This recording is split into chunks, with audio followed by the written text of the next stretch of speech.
Hi മച്ചാമാരെ, പൊതുവേ first time C C അളക്കാൻ നേരത്ത് പ്രിൻ്റ് പോകുമോ എന്നുള്ളൊരു പേടി എല്ലാവർക്കും ഉണ്ടാവും. ചിലർക്ക് പ്രിൻ്റ് പോവുകയും ചെയ്യും. അപ്പോൾ മാക്സിമം പ്രിൻ്റ് പോവാതെ എങ്ങനെ സി സി അളക്കാൻ നോക്കാം. ഫസ്റ്റ് ഫ്ലെക്സ് പേസ്റ്റ് ഞാൻ 3 സൈഡിലും വയ്ക്കുന്നുണ്ട്, അതായത് 2 സൈഡിലായിട്ടും ബാക്കിലും വയ്ക്കുന്നുണ്ട്.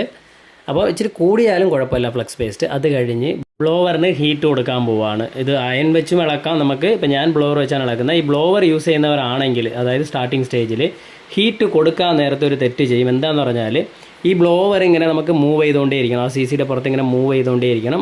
അതുപോലെ തന്നെ ആ 3 സൈഡിൽ ഇങ്ങനെ കറക്കി നിൽക്കണം.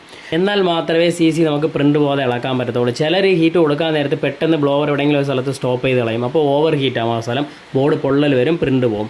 അതേപോലെ രണ്ടാമത് ചെയ്ത ഒരു തെറ്റെന്ന് പറയുന്നാൽ സി സി ബോഡി ഇരുന്നും ഇളകുന്നതിന് മുമ്പേ പിടിച്ച് വലിച്ച് കളയും. അങ്ങനെ ചെയ്യരുത്. നമുക്ക് കാണാൻ പറ്റും ലെഡ് അവിടെ മെൽറ്റായി ഇളകുന്നത് കണ്ടോ. ഈ രീതിയിൽ ഇളക്കി കഴിഞ്ഞാൽ സിമ്പിളായിട്ട് തന്നെ പ്രിൻ്റ് പോകാതെ ഇളക്കാൻ പറ്റാൻ. അപ്പോൾ നമ്മുടെ വീഡിയോ ഇഷ്ടപ്പെടുമെങ്കിൽ ചാനൽ സബ് ചെയ്യാൻ മറക്കല്ല. ബൈ.